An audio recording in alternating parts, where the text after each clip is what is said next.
सभी लगता है कि प्रारंभ से लेकर अब 4 घंटे चले सत्र तो 4.5 घंटे चले तो बिल्कुल हम देखते हैं कि बिल्कुल सीधे सजग और अपल्प मंच की ओर निहारते हुए।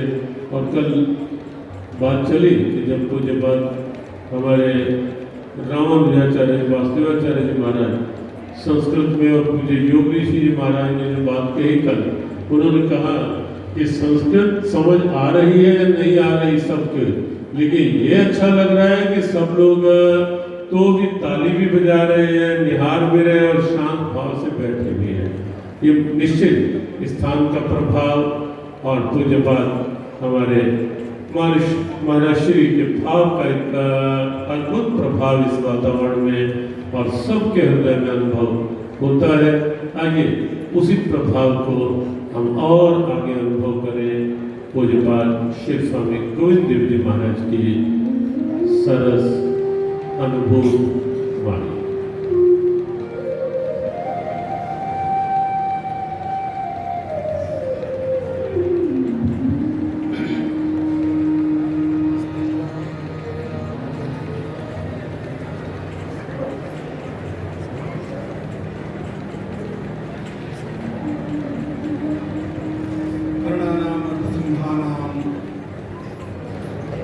रसानां छन्दसामपि मंगलानां च कर्तारो वन्दे वाणी विनायकौ। नमामि सद्गुरुं शान्तं सच्चिदानंद विग्रहं पूर्ण ब्रह्म परानंदं ईशम् आनंदवल्लभम्। प्रपन्न पारिजाताय तोत्रवेत्रैकपाणये ज्ञानमुद्राय कृष्णाय गीतामृतुहे नमः। माधुर्यसुकल्लोलां शिवशक्त्यैकरूपिणीं अमृतानुभवार्थाय वन्दे ज्ञानेशनन्दिनीं। यस्य वेदमयी वाणी यस्य देवमयी तनुः यस्य ब्रह्ममयी दृष्टिः स गुरुः पातु मां सदा। आपदामपहर्तारं दातारं सर्वसंपदां लोकाभिरामं श्रीरामं भूयो भूयो नमाम्यहम्।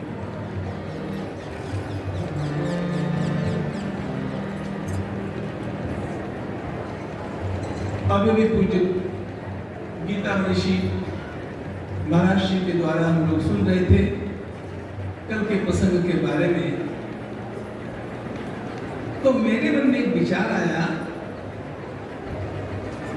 कि वास्तव में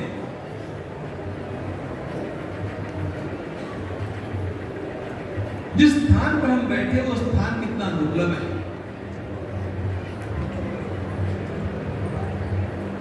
कहीं जाकर के भगवान का दर्शन दूर से किया जाता है। पूज्य महाराज श्री मुझे पिछले महीने एक चर्चा फोन पर चली तो बतला रहे थे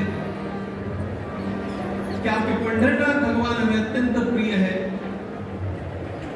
क्योंकि वहां केवल एकमात्र स्थान ऐसा है जहां पर सीधे जाकर के श्री विग्रह का आलिंगन किया जाता है, ठाकुर का आलिंगन किया जाता है।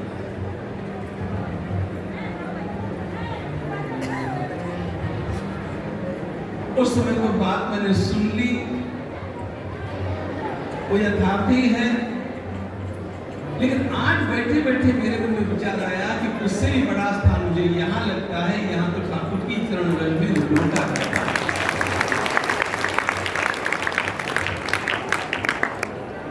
स्थान की दृष्टि से यह केवल अनुपमेय है, अद्भुत है।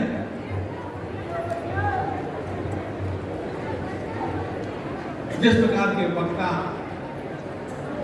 बिना बुलाए प्रतिवर्ष नियमतः यहाँ पर आकर के गोपाल महोत्सव में अपनी सेवाएं अर्पित करते हैं, उस प्रकार का संत समागम अन्यत्र दुर्लभ है, कहीं पर भी नहीं है।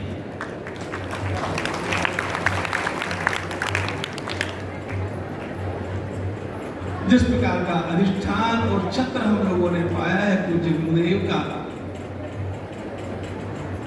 उनकी निश्चलता, उनकी वात्सल्यमयता, उनकी सिद्धांत निष्ठा, उनकी परम पुनीत शास्त्रीय दृष्टि, सब कुछ अनुकरणीय है। अनुकरण कर पाएंगे कि नहीं पता नहीं, लेकिन अनुकरणीय यदि कुछ होगा, और अनुकरणीयों में प्रथम नाम यदि लेना होगा तो पूज्य महाराज श्री का ही लेने का मन।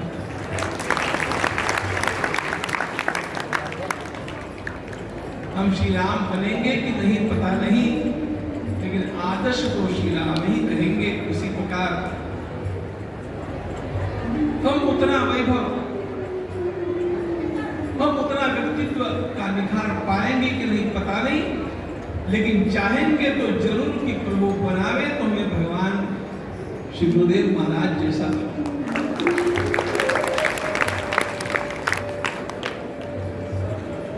ये बातें मुझे बाद में सूझी, लेकिन कुछ ज्ञानानंद महाराज की बात सुनते समय जो बात मेरे मन में आई, कह रहे यहाँ पर बैठने वाले वक्ता दुर्लभ है, ये बात तो सत्य है, लेकिन यहाँ पर सुनने वाले श्रोता भी दुर्लभ है। ऐसे श्रोता भी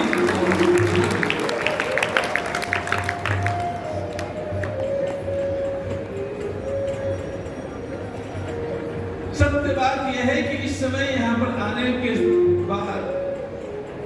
बारे में जब सोच रहे थे तो ऐसा लगता था कि श्रोता तो होंगे, लेकिन सोशल डिस्टेंसिंग का पालन करते हुए 6-6 फीट पर बैठा हुआ इक्का दुक्का ऐसा कहीं मिलेगा। यहाँ पर आकर के देखते हैं तो इस भीड़ को देख करके कोरोना भी शायद भाग गया, ऐसा लगता है।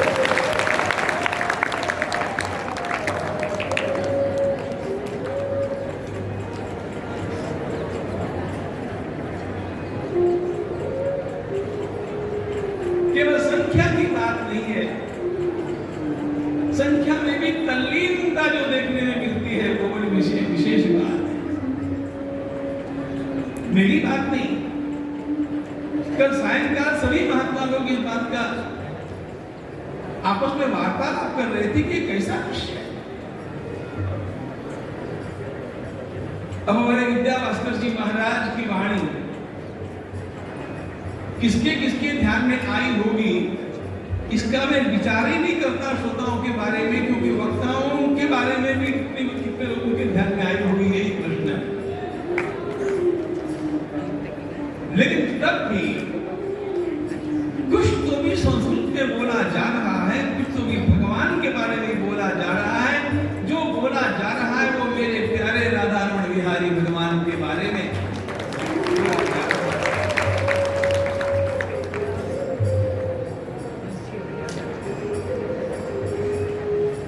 इसी बात को लेकर के सारे प्राण कानों में और नैनों में ला करके बैठे हुए आप श्रोताओं को प्रणाम।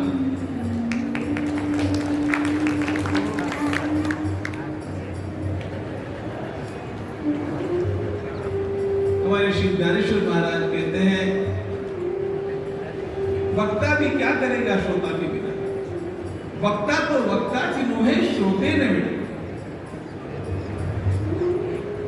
इसलिए वे बार बार श्रोताओं के प्रति अत्यंत आदर अभिव्यक्त करते हैं। बार बार वो श्रोताओं को श्री ज्ञानेश्वर महाराज इतने बड़े महायोगी जैसा महायोगी कोई नहीं, श्रोताओं को प्रणाम।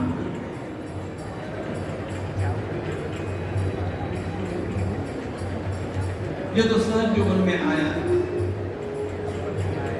मैं अपने को रोक नहीं पाया, और जो मन में आया वो बोल देना चाहिए, रोकना नहीं चाहिए। ये बात मैंने हमारे पूज्य आचार्य महामंडलेश्वर पुण्यानंद जी महाराज से सीखी।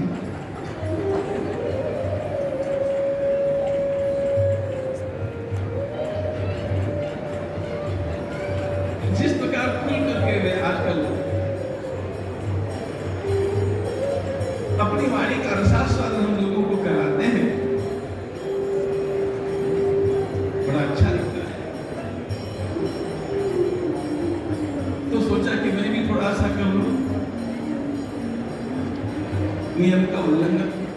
अपने नियम का उल्लंघन। तो चलो अब चलते हैं अपने उस विषय की ओर जहां पर हमने अपने चिंतन में विराम लिया था। गोकर्ण महाराज अपने पिताश्री को सुना रहे हैं। तो सुनाते समय उन्होंने मानो सारे शास्त्रों का सार 2 श्लोकों में लाकर के छोड़ दिया। सारे साधनोपयोगी सिद्धांत सूत्र हम लोगों को उन्होंने पंडित आत्मदेव को उपदेश करने के बहाने हम लोगों को प्रार्थना की। देहेस्तिमां सर्वतीरे विमतिं त्यजत्वां जाया सुतादिषु सदा ममतां विमुञ्चतु पश्यानिशं जगदिदं क्षणभङ्गनिष्ठं वैराग्यरागरसिको भवभक्तिनिष्ठः धर्मं भजस्व सततं त्यज लोकधर्मान् सेवस्व साधुपुरुषान् जहिता कृष्णान् अन्यस्य दोषगुणचिन्तनमाशु त्यक्त्वा सेवा कथा रसमहो नितरां पिबध्वम्। इन 2 श्लोकों में से प्रथम श्लोक का चिंतन हमने कल पूर्णता की ओर लाया था और कैसे वैराग्य के साथ भगवती भक्ति भी अंतरंग में जागृत रहे तो जीवन बाहर से अत्यंत वैराग्य संपन्न जीतता हुआ भी अंतरंग में अत्यंत रसमय होता है। आपने फनस को देखा होगा। ये फनस बाहर से कटीला होता है लेकिन उसके भीतर अत्यंत मीठा मीठा फल हम लोगों को आस्वादन करने मिलता है। बाहर से सामान्य से दिखने वाले, कभी कभी विपन्न से दिखने वाले, कभी कभी विपन्नता को स्वयं स्वेच्छा से स्वीकृत करके चलने वाले, किसी भी प्रकार का आकर्षण आज की दृष्टि से देखा जाए तो जिनके बाहरी जीवन में नहीं दिखता है वो लोग अंतःकरण में आनंद के रस से पूरे भरे हुए रहते हैं। उसकी ओर संकेत कर रहे हैं गोकर्ण महाराज। अनेक साधुओं में मैंने ये देखा है, अनेक साधु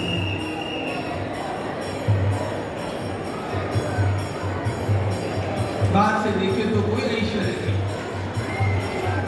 न कपड़ों का कोई भान है, न कभी आजकल महात्मा लोग भी कर लेते उस प्रकार के मेकअप का कोई स्थान है, लेकिन अंतरंग में इतना आनंद उछल रहा है। बाह्य पदार्थों के न होने पर भी अंतरंग में यह रस कहां से आया? क्योंकि रस के उस मूल उत्स के साथ भीतर से संपर्क हो गया, संबंध जुड़ गया। रसो वही साहब रसज्ञमाय तथा आनंदी होती। आधुनिक वातावरण में मुझे याद आते हैं जिनका मैं दर्शन नहीं कर पाया, जिसका मुझे बहुत शौक रहा, लेकिन हरी इच्छा, जिनका मैंने दर्शन नहीं पाया लेकिन जिनके साहित्य को मैंने पूरी तरह परिशीलन करने का प्रयास किया। किसी के कैसेट मैंने नहीं सुने लेकिन पुलिस सनातन जी महाराज के कैसेट मैंने सुने और उनके जीवन का उल्लास, उनके जीवन जीवन का अंतरंग आनंद जब उनके हर वाक्य से, हर शब्द से प्रतीत होने लगा, तो ध्यान में आया कि आनंद कैसा होगा। जीवन भर में संत केवल 2 कॉपी और 1 गन्ने का जिन्होंने किया, केवल साथ में 2 कॉपी और 1 डंडा, इतना ही जिनका पूरा परिग्रह था। जिन्होंने जीवन में एक भी ग्रंथ नहीं पढ़ा,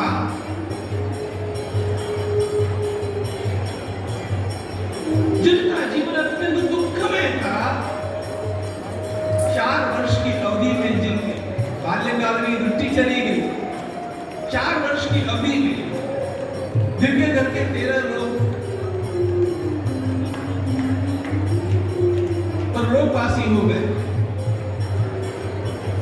14 वर्ष का यह शरणानंद अनाथ हो गया। मुझे स्वामी जी महाराज ने लिखा है कि विधाता ने शरणानंद को इतना दुख दिया, इतना दुख दिया, इतना दुख दिया कि दुख से सदा के लिए पार कर दिया, दुख से मुक्त।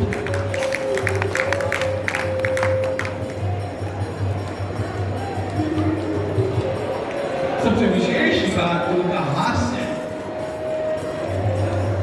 प्रवचन के दौरान, सामान्य वार्तालाप के दौरान उनके हास्य के जो ठहाके सुनने मिलते हैं, वो जो प्रसन्नता की,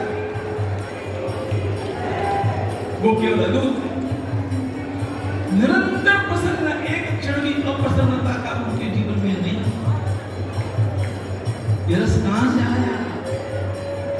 कल मैंने संत तुकाराम महाराज और भगवती मीराबाई का उदाहरण देखा। ये तो अभी अभी का उदाहरण है, जिनका दर्शन किए हुए कोट्यवधि लोग आज भी हैं। एक प्रसंग राजस्थान की धरती पर साकार हो गया। मुख्यमंत्री बैठे थे, पूज्य स्वामी सनातन जी महाराज भी बैठे और भाषण के दौरान स्वामी जी महाराज साहब के मात्र के जो हंस रहे थे और बोल रहे थे, वाणी तो उनकी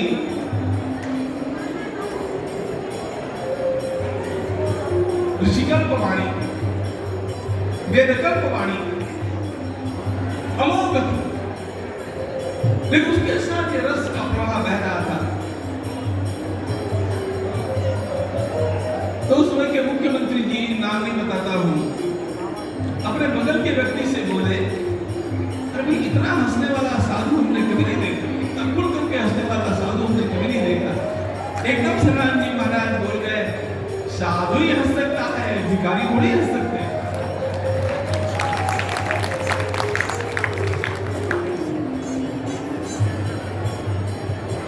वैराग्य राग रसिको, वैराग्य के अंतरंग में रस का प्रवाह कैसे बहता है, इसकी ओर ध्यान देना। और ये उन्हीं के जीवन में साकार होता है जो प्रभु के साथ अपना संबंध पूरी तरह अंतरंग से जोड़ रहे। बाहर का नाटक कैसा भी करते रहे, वो सबको करना पड़ता है, और एक की अपनी अपनी नियति होती है। लेकिन बाहर का सारा ड्रामा करते समय भी, नाट्य करते समय भी, मैं कौन हूं? मैं कृष्ण का हूं, मैं रमण बिहारी भगवान की चरण धूलि में हूं, वे मेरे सर्वस्व हैं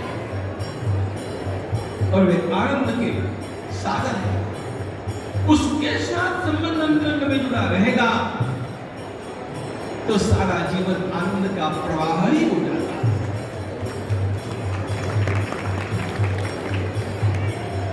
पंडित आत्मदेव रो रहे थे अपने बेटे के दुष्चरित्र के कारण, उसने जो धन का विनाश कर दिया, उसके कारण आत्महत्या करने का मन बन रहा था। ऐसी अवस्था में गोकर्ण ने उनसे कहा, इन सारी बातों में सुख नहीं पड़ा है पिताजी, इंद्र के पास जितना भी धन है, जितनी भी सत्ता है, वो तो सुख नहीं दे सकती। न चेन्न सुखम किंचित, न सुखम चक्रवर्तिना, एकांत जीविना, लेकिन वह एकांत जीवी मुनि कैसा हो, उसी का वर्णन है। वैराग्य राग रसिको भव भक्ति निष्ठा।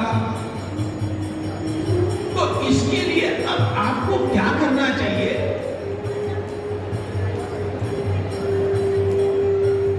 गोकर्ण महाराज पंडित आत्मदेव जी के माध्यम से हम लोगों को सावधान करते हुए कहते हैं, धर्मं भजस्व सततं यदलोक धर्मान्।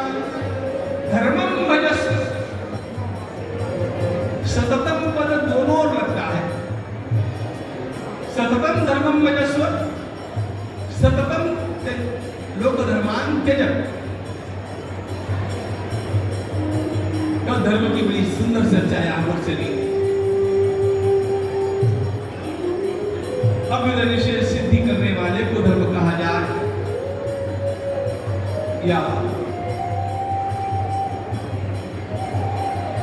वैराग्य की धारणा करने वाले को धर्म कहा जाए,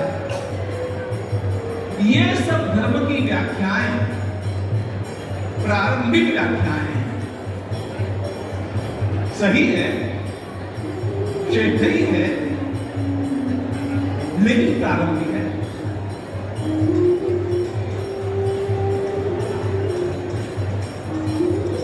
याज्ञवल्क्य महाराज, याज्ञवल्क्य स्मृति ने सही धर्म बताते साधक का। अयमेव परो धर्मः, अयमेव परो धर्मः यद योगेन आत्मदर्शनम, यद योगेन आत्मदर्शनम। और यही बात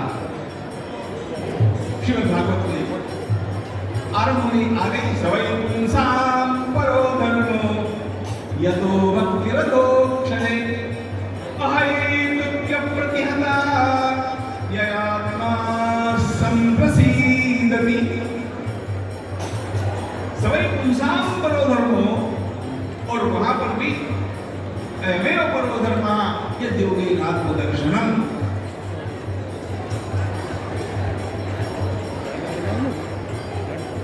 बोलते बोलते मैंने कह दिया कि तो अभ्युदय निश्चय सिद्धिस्थ धर्मः धर्मोधारिते प्रजाः, ये प्रारंभिक व्याख्याएं है, लेकिन वास्तव में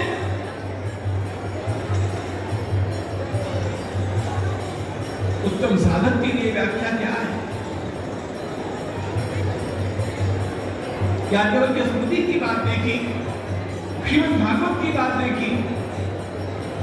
अरे भगवान भगवद गीता में आरंभ से लेकर के धर्म का उपदेश करते हैं, और बाद में जाते जाते सारभूत तत्व के रूप में परम धर्म का उपदेश कर देते हैं। सर्वधर्मान् परित्यज्य मामेकं शरणं व्रज, अहं त्वा सर्वपापेभ्यो मोक्षयिष्यामि मा शुचः।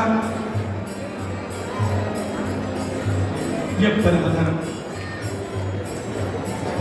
गत 60 वर्ष पंडित आत्मदेव के लिए बोल रहे हैं गोकर्ण महाराज, धर्मं भजस्व। तो वहां पर धर्म का यही है, धर्मं भजस्व सततं यदलोक धर्मान्।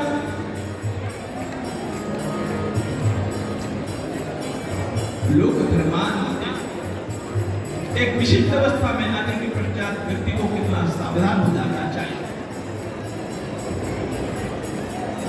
ये माया पिशाचिनी, ये संसार तुम लोगों को जिन अनेक मनोरम बातों से बांधता है, उनमें एक बात हो जाती है मेरा कर्तव्य है, ये मेरा कर्तव्य है। कभी तो भी व्यक्ति को इन कर्तव्यों से भी ऊपर उठकर के भगवान में ही नहीं होना आवश्यक है। नाम नहीं कर पाऊंगा, लेकिन हमारे देश के बहुत बड़े महामंडलेश्वर महाराज, वो महामंडलेश्वर होना नहीं चाहते, अंतरंग साधुत्व से भरे हुए थे, बड़े विज्ञ प्राज्ञ पुरुष, जिनके साहित्य को पढ़ने से मैं गदगद होता। लेकिन उसे ने बैठे बैठे आज्ञा भेज दी कि महामंडलेश्वर बन जाओ। अब गुरु जी क्या, तुरंत उन्होंने उसी दिन लिख दिया।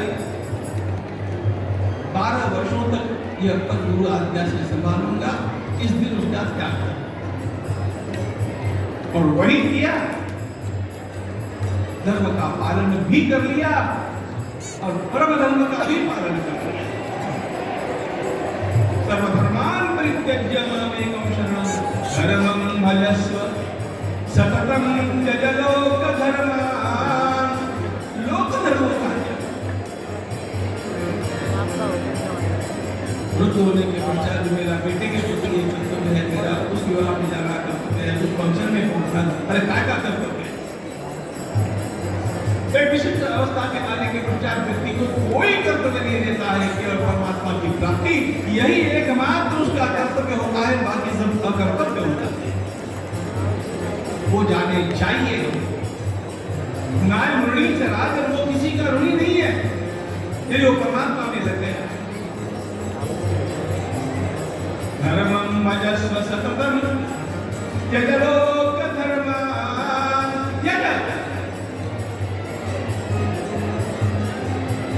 लोक धर्मों का त्याग करो, फिर और करो क्या, समय तो बचा हुआ है। सेवस्व साधु पुरुषान्। अरे कुछ नहीं करो, साधु समागम रमण नदी में चले जाओ, हरिद्वार, ऋषिकेश, वृंदावन, अयोध्या जी, चित्रकूट, यहाँ पर आपको उत्तम साधुओं की संगति प्राप्त होती होगी, वही चले।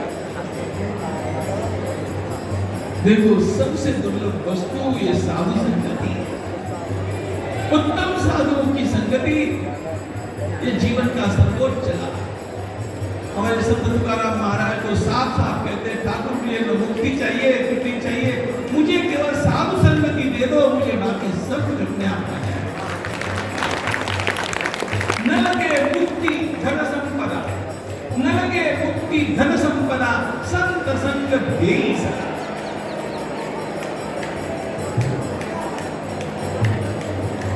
धर्मं भजस्व सततं त्यज लोकधर्मान् सेवस्व साधु पुरुषान्।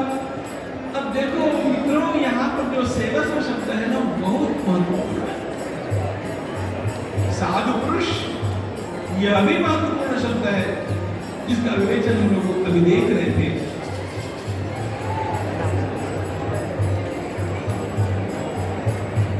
ऐसा भी हम कहना कि साधु का अर्थ केवल सन्यासी महात्मा होते हैं। साधु की मैंने बहुत सारी व्याख्याएं देखी, महाभारत की व्याख्या मुझे सर्वोत्तम लगी। जिनका जीवन रात दिन परोपकार में ही व्यतीत होता है, वो साधु है। सर्वभूतहितः साधु असाधु निर्दयस्तुतः। यक्ष प्रश्न में धर्मराज के द्वारा दिया गया उत्तर, सर्वभूतहितः साधु, सबका कल्याण, सबका ये जिसका जीवन बन गया हो वो साधु।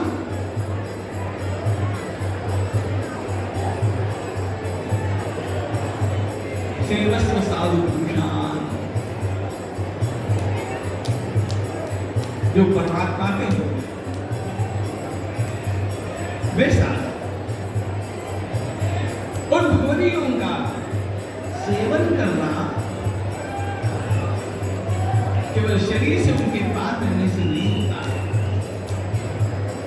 उनका सेवन शरीर के स्तर पर किस प्रकार की सेवा करके करना, मन के स्तर पर कैसे करना, बुद्धि के स्तर पर कैसे करना,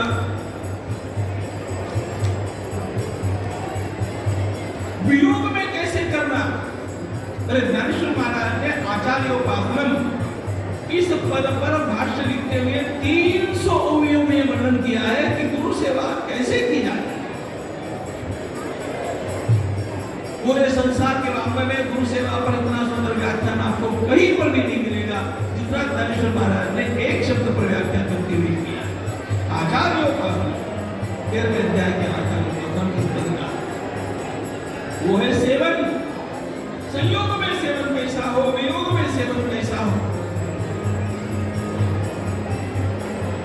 अरे क्या बताऊं आपको, जीवित अवस्था में सेवन कैसा हो, जब मेरा शरीर न रह जाए उस समय भी सेवन कैसे।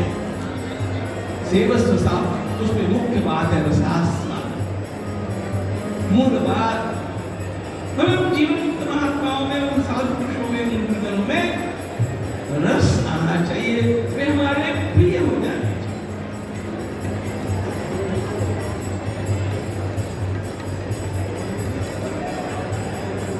गोपाल कृष्ण भगवान की जय हम लोग कहते आए हैं। मुझे मुरारी बापू ने एक प्रथा जो उनके लिए डाली है, तो प्रथा बड़ी मीठी है। श्री कृष्णचंद्र भगवान प्रिय हो, उसी प्रकार सद्गुरुदेव मुझे प्रिय हो, साधु महात्मा मुझे प्रिय हो। पूज्य जनों को मस्तक नवा करके हम छुट्टे हो जाते हैं। जो प्रिय हो जाता है उस हृदय से बाहर जाता नहीं। इसे साधुओं को अंतःकरण में विराजमान करना हो तो उनमें प्रियत्व निर्माण होना चाहिए। वज सेवाया सेवस्व साधु पुरुषान जहि काम कृष्णा। काम की तृष्णा का त्याग। साधुओं के पास जाकर के भी हम सकाम बातें ही करते रहेंगे तो वो प्राप्त नहीं होगा जो वास्तव में उनसे अमूल्य धन प्राप्त हो सकता है। इसलिए गोविंद महाराज पंडित आत्मदेव से अनुरोध करते हैं, साधुओं के पास जाना, जन्म पत्र लेकर के नहीं जाना। मेरा आगे क्या होगा, बेटी का क्या होगा, जवाई का क्या होगा, इसके लिए नहीं जाना। वास्तव में ये बातें अपने मन में ही नहीं लाना। जय काम तृष्णा, काम का अर्थ है इच्छा, कामना। देखो ये जीवन का, साधक का सबसे बड़ा शत्रु है, ऐसा भगवान ने गीता में कहा। जय शत्रु महाबाहो काम रूपम ग्रास प्रजहात यदा कामान सर्वान परमनोगतान। तब यहाँ पर गोविंद महाराज कहते हैं जय काम कृष्णा। चाहे कृष्ण भगवान कुछ भी कहे और कोई कुछ भी कहे, ये काम ऐसे मरने वाला है नहीं। ये इच्छाएं समाप्त होने वाली नहीं। इसके साथ क्या व्यवहार किया जाए, महात्माओं की दी हुई युक्ति बतलाता हूं। हमारे संत श्री गुलाबराव महाराज ने बड़े सुंदर वाक्य कह दिया। देखो कामनाएं भी दो प्रकार की होती है, कुछ असद्वासना होती है, कुछ सद्वासना होती है। अरे मुझे कुंभ में जाकर के स्नान करना, ये सद्वासना है ना, ये भी तो कामना ही है कि नहीं महाराज? कामना ही है। राम जन्मभूमि के लिए लोग इतना दान कर रहे हैं, मुझे भी कुछ दान करना चाहिए, ये भी कामना है कि नहीं? कामना है। अच्छा, उसके लिए मुझे उतना जुटाना पड़ेगा, कामना है।